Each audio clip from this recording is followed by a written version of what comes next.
Alors, on se retrouve dans cette vidéo pour venir maintenant parler de ce qu'on a vu un petit peu tout au long du début de formation, ce qu'on appelle les aspects du problème. Donc, dans ce paragraphe-là, c'est une façon un petit peu imagée de vous expliquer ce que sont des aspects du problème. Avant de lire avec vous le fascicule, de voir un petit peu quelle pourrait être la métaphore à utiliser pour expliquer à vos consultants qu'est-ce que c'est que les aspects du problème, je tenais à refaire le point avec vous sur ce qu'on a déjà vu. Donc on a vu que les aspects du problème, c'était tous les petits détails ou toutes les émotions qui peuvent être liées à un seul événement. D'accord ?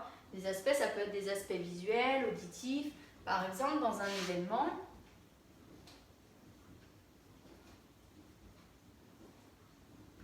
comme on l'a vu bien, du coup, un petit peu avant, dans la technique notamment du choix, où je vous ai récapitulé un petit peu ce que c'était que les aspects, on a vu que dans un événement, on pouvait avoir plusieurs émotions. Ok ?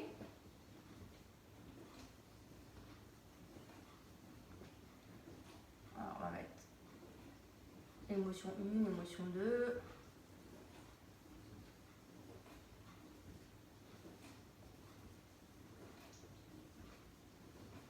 Alors, pourquoi c'est important de savoir quelles émotions sont liées à ces événements? Tout simplement parce qu'il y a des personnes qui vont venir vous voir et vous dire écoutez, depuis que ma maman est morte, je me sens très en colère. Et en fait, c'est une fausse colère. Ça veut dire que c'est de la tristesse déguisée en colère. Okay ? Ça veut dire que lorsque vous allez lui demander quels sont ses ressentis vis-à-vis de cet événement-là en particulier, par exemple le jour où maman est décédée, eh bien vous allez vous apercevoir que la personne va vous dire oui, bien évidemment, je ressens de la colère, mais j'ai aussi de la tristesse, j'ai aussi ça, j'ai aussi ça. Et du coup, ça va être à vous d'aller évaluer l'intensité émotionnelle de chacune de ces émotions-là. Puisqu'au final, il se peut que la colère qui vient d'énoncer en priorité soit peut-être moins intense que la tristesse. Et à ce moment-là, il faudra travailler la tristesse. D'accord ? Ce n'est pas toujours le cas, mais c'est à vous d'aller chercher au plus profond pour savoir qu'est-ce qu'il y a d'autre à travailler. Parce que si vous n'allez pas chercher ce qu'il y a d'autre, par exemple, si vous n'allez pas développer les autres émotions et que vous allez travailler uniquement, par exemple, que sur la colère, eh bien, son événement traumatique, il sera toujours présent, puisqu'il ressentira toujours ces autres émotions-là. D'accord ? Donc, il sera obligé de venir vous revoir. Alors que si vous déterminez tout de suite tous les aspects, toutes les émotions liées à l'événement et que vous les travaillez de suite, dans l'ordre de croissance, eh bien, du coup, vous aurez traité l'intégralité du problème. Pareil, dans la technique du film, par exemple, ou la technique du récit, il peut bien évidemment avoir plusieurs émotions qui sont liées à l'événement spécifique, mais il peut également y avoir plusieurs aspects. Donc plusieurs détails. Des détails, c'est des aspects. C'est pareil pour le film, par exemple, si la personne peut vous décrire visuellement qu'il y avait ce jour-là, ça, ce sont des aspects.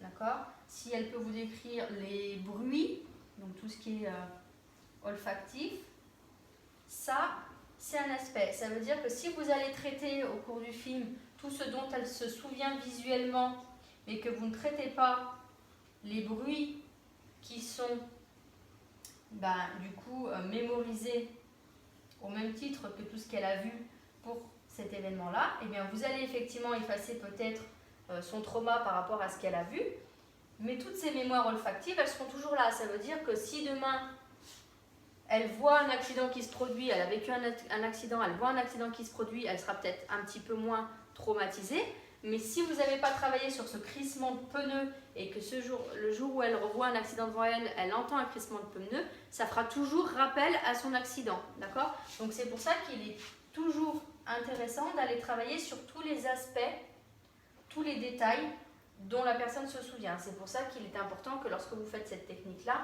vous allez lui demander de quoi elle se souvient. D'accord ? Elle va vous dire, des fois c'est des odeurs, des fois ce sont des bruits, des fois ce sont des images qui reviennent. Donc il faut bien traiter tous ces points-là. Donc de façon un peu plus imagée, les aspects du problème, comme je vous l'ai noté sur votre fascicule, Donc, Gary Craig emploie, lui, pour faire comprendre ce que c'est qu'un aspect du problème, la métaphore des arbres de la forêt. Ok? Donc, je vais simplement vous lire le fascicule. Après, vous avez, il me semble, si ma mémoire est bonne, je ne sais pas dans ce chapitre-là. Donc, Gary Craig, donc vous savez, vous avez compris que c'était le fondateur de l'EFT, ok? Donc il utilise, lui, pour faire comprendre ce que c'est que les aspects du problème, une métaphore qui s'appelle les arbres de la forêt. Ok? Le principe, c'est quoi? La forêt représente notre problème.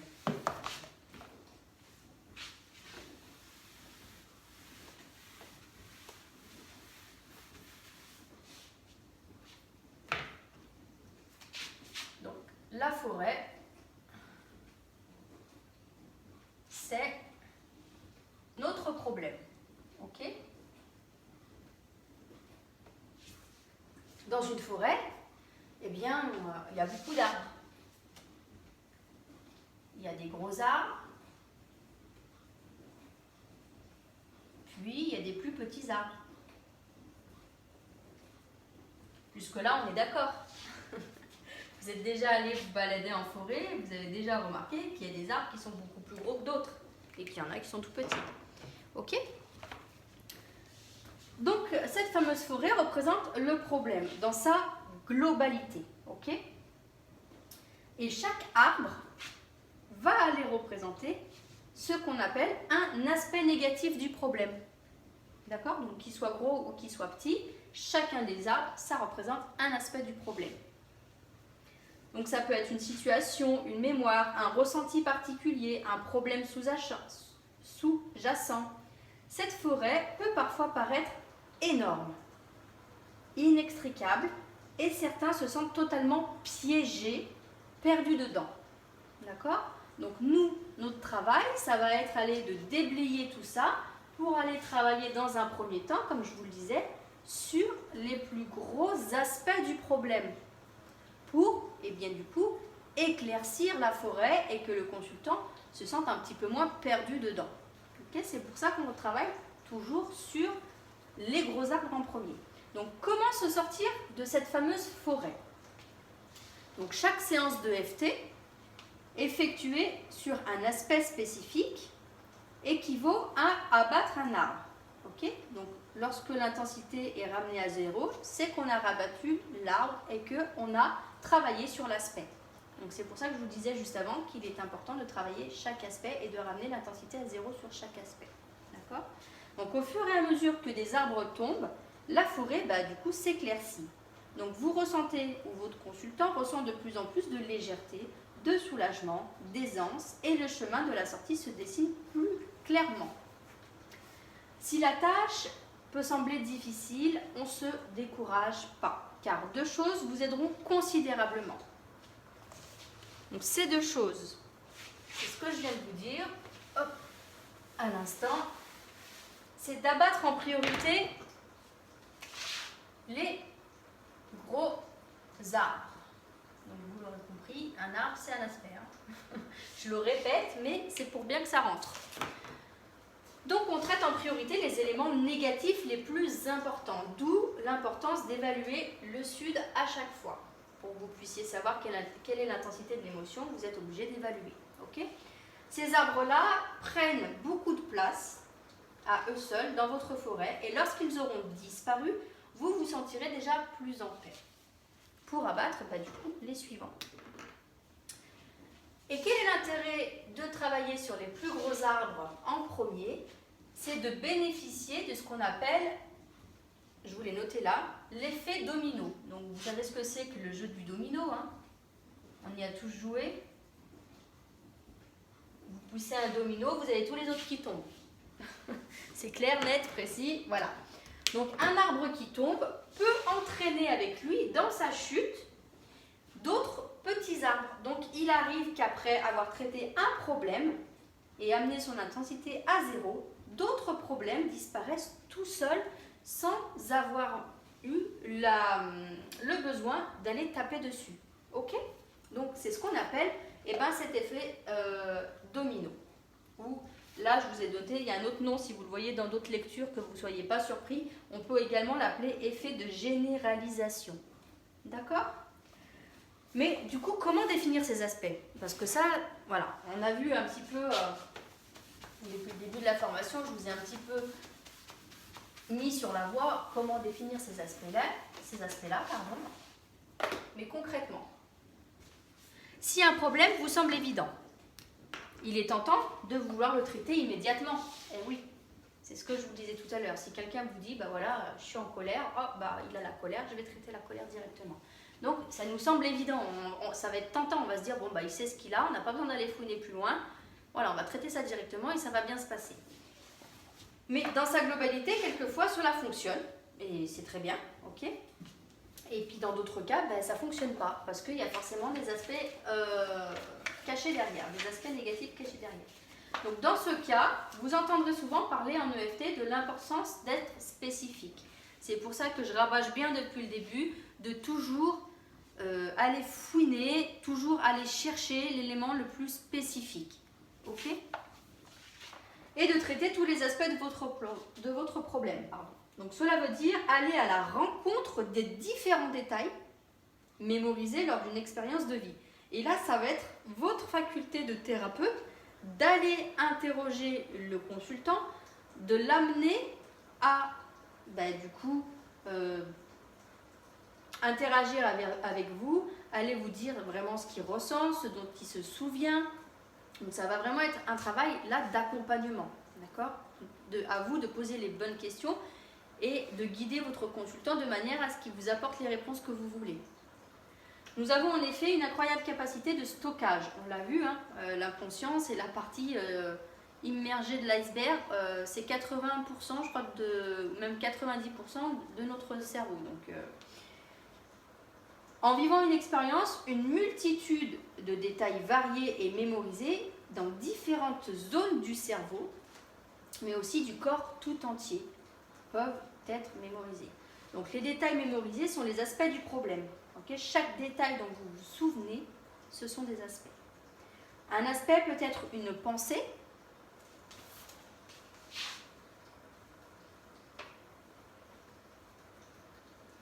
ça peut également être une mémoire,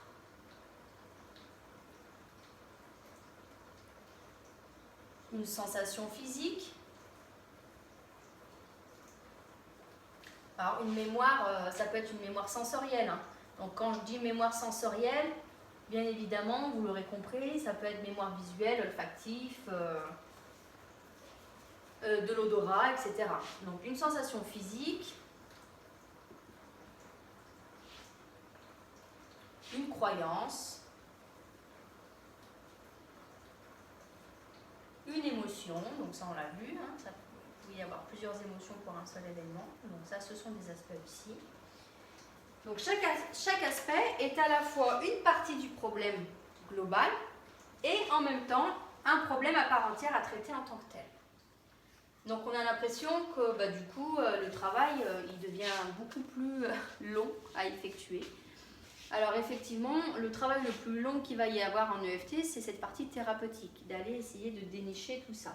Alors après, pour essayer de dénicher tout ça, bien évidemment qu'en début de consultation, et ça je vous le transmettrai aussi et je vais vous le mettre en même temps que les classes virtuelles, je vais vous intégrer ce qu'on appelle une fiche client, d'accord? C'est ce que vous faites remplir ou c'est ce que vous remplissez vous la première fois lorsque vous allez consulter un thérapeute. Eh bien, bien évidemment qu'on remet ce dossier à remplir. Alors soit vous pouvez le remettre en amont, par exemple la personne prend rendez-vous et vous lui envoyez par mail de manière à ce qu'il puisse le remplir à tête reposée avant le rendez-vous, ou vous pouvez aussi prendre un temps sur la consultation, la première consultation, pour faire remplir le dossier.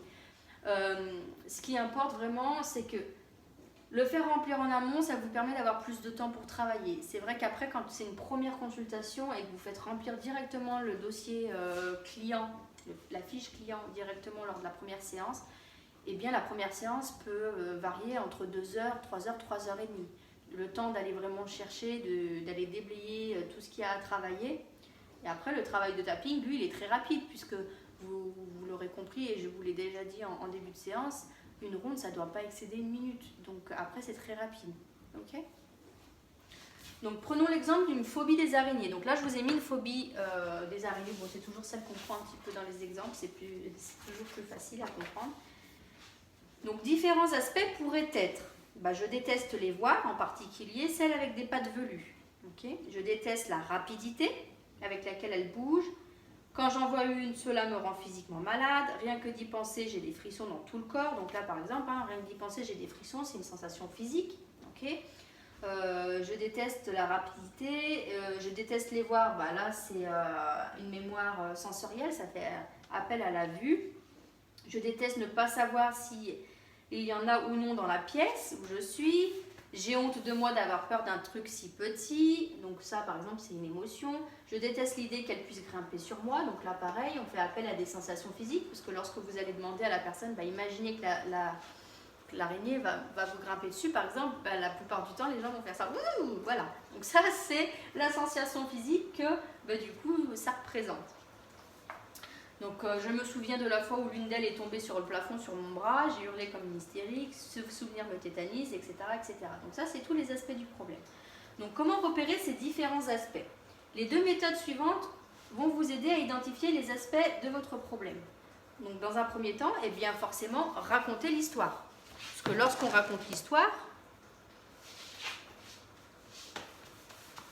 on a tendance à être très spécifique, puisqu'on va aller énoncer tout ce dont on se souvient. Donc, on raconte l'histoire. On demande de raconter l'histoire.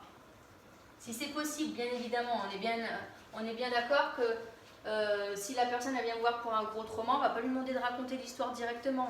On a vu qu'il y avait d'abord la technique du trauma sans larmes, et après on peut lui demander de raconter l'histoire quand on a redescendu tout à zéro. Là, quand on raconte l'histoire, c'est vraiment pour des petits événements que la personne se sent capable de le faire. De toute façon, elle vous le dira. Elle va vous dire non, je ne me sens pas capable de raconter. Si l'événement est trop grave, c'est trop dur pour elle, vous allez le voir, vous allez le ressentir. Et à ce moment-là, vous pourrez effectivement soit faire une technique du film, si vous voyez que voilà, il y a quelques retenues, mais si vraiment c'est quelque chose de très très très grave, vous ferez d'abord la technique du trauma sans larmes, suivi de la technique du film, et après elle pourra vous raconter et vous pourrez avoir plus de détails. Okay, quand c'est vraiment très grave, on déblaye un maximum. Le but, c'est pas de faire souffrir la personne et de la faire replonger dans quelque chose de très douloureux pour elle. On est bien d'accord. Okay, donc, mais pour avoir ces fameux détails, on peut demander de raconter du coup l'histoire. L'histoire ou la scène. Okay, donc en séance, je vous invite à raconter tout ce que vous pouvez avec vos propres mots. Donc ça, c'est pour ce que vous allez dire à votre consultant. Okay, sur la façon dont vous voyez, vivez, ressentez votre problème du début à la fin de la séance. Donc bien évidemment qu'on va parler très calmement, avec une voix extrêmement posée, un petit peu comme un hypnothérapeute pourrait le faire. Il faut savoir que l'EFT, dans la méthode de l'EFT, il y a beaucoup d'outils tirés de l'hypnose ou de la sophrologie notamment. Donc on va aller vraiment parler posément. Ok, donc en séance, je vous invite à raconter tout ce que vous pouvez, avec vos propres mots, sur la façon dont vous voyez et vivez, ressentez votre problème du début à la fin. Ok ? Donc, les mots que vous choisissez, souvent inconsciemment, donc ça on ne le dit pas, mais effectivement les mots que la personne va utiliser, c'est pas anodin, d'accord ? C'est très important. Donc il faut bien que vous écoutiez ce que la personne vous dit. Donc, permettre fréquemment de mettre en relief des croyances ou des émotions enfouies. D'autre part, pendant votre récit, des pics d'émotions ou des sensations physiques peuvent survenir et sont de précieux indicateurs d'aspects à traiter. Ok ? Vous, si vous voulez le faire en autogestion, parce que c'est tout à fait possible de le faire en autogestion, et d'ailleurs en tant que thérapeute, je vous invite vivement chaque soir à déblayer tout ce que vous avez emmagasiné dans la journée. Okay, vos enfants vous ont embêté, ils vous ont mis sur les nerfs, vous déblayez.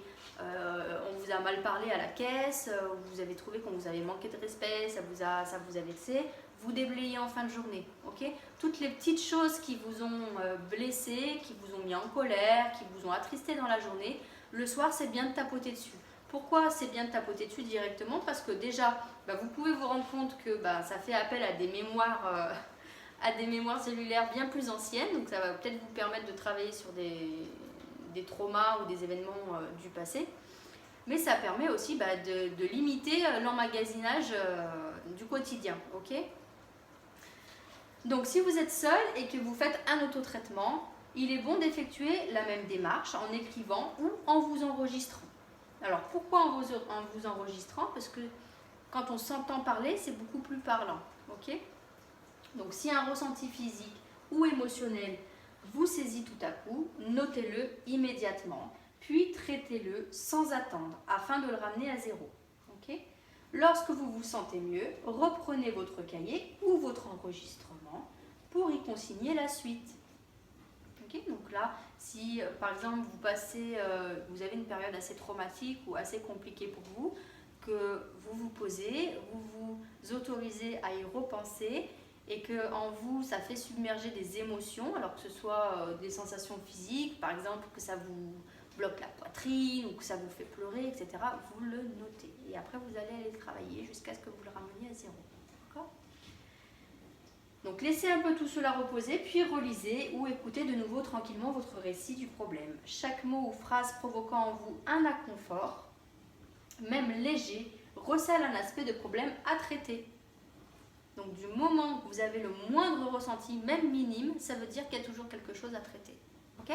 Donc moi, je vous invite vivement à essayer tout ça avant même de pouvoir vous lancer en tant qu'indépendant et permettre à d'autres personnes d'aller beaucoup mieux. Il faut savoir que quand on veut se lancer en tant que thérapeute, la priorité, c'est déjà de faire un travail de développement personnel sur nous-mêmes parce qu'on ne peut pas emmener les autres là où nous-mêmes nous n'avons pas été. Ok ? Donc il y a cette façon-là de raconter l'histoire et il y a également la technique qu'on appelle la technique du petit pousset.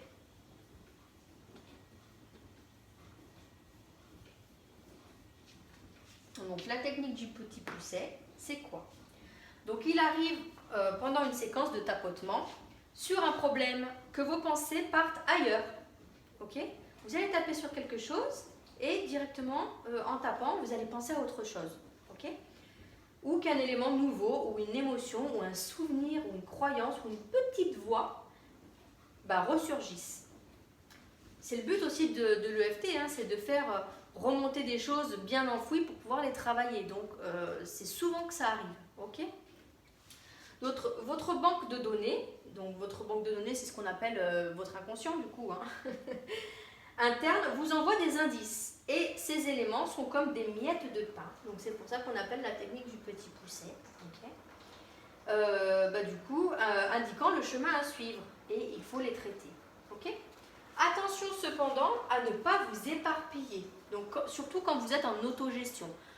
Après, quand vous êtes en consultation, c'est à vous, thérapeute, de recentrer et de reguider le consultant. Okay, de manière à ce que vous puissiez terminer la séance sur le problème initialement traité, parce que sinon ça peut durer longtemps comme ça, d'accord? Donc c'est à vous, thérapeute, de bien recadrer les choses. Mais quand on est seul, faire bien attention. Okay, revenez toujours à votre problème central entre chaque aspect traité, c'est très important. Vous traitez un aspect global, vous ressentez une émotion qui arrive, vous traitez l'émotion, vous revenez sur votre problème central. Okay, vous éparpillez pas encore ailleurs. C'est seulement lorsque vous pourrez revisiter l'intégralité du problème sans ressentir la moindre gêne que vous saurez que tous les aspects ont été traités. Ok ? Est-ce que c'est clair pour vous tout ça? Si vous avez encore des questions, des doutes, des confusions, vous n'hésitez pas à soit me contacter, je le dis et je le redis, je suis là pour ça. Le distanciel, c'est bien, mais c'est vrai que pour l'interaction, c'est un peu plus compliqué que si on était en présentiel. Du coup, n'hésitez pas à me poser toutes vos questions, que ce soit, vous avez la possibilité de laisser un commentaire directement sur la partie du module. Vous pouvez aussi me contacter par mail, par Facebook, par Messenger, par WhatsApp. Vous avez toutes mes coordonnées qui vous ont été transmises dans le livret d'accueil, ok, avec tous les moyens de contact. Donc, n'hésitez vraiment pas. Le but vraiment de cette formation, c'est pas de vous donner la formation et que vous vous débrouillez tout seul pour comprendre. Ok ? Ça n'a aucun intérêt. Sinon, on vend pour vendre des formations et on s'en fout. On vous vend le certificat et on s'en fout. Là, c'est pas le but. Ok ? Le but, c'est vraiment de pouvoir interchanger, d'échanger avec vous et vraiment de répondre à vos incompréhensions. C'est mon métier, je suis là pour ça. Donc, n'hésitez pas à me contacter. N'ayez pas peur de me déranger, c'est mon taf. Ok ? Donc maintenant, quand nous avons vu le chapitre sur les aspects du problème, nous allons voir un autre chapitre, comment travailler sur des douleurs physiques avec l'EFT.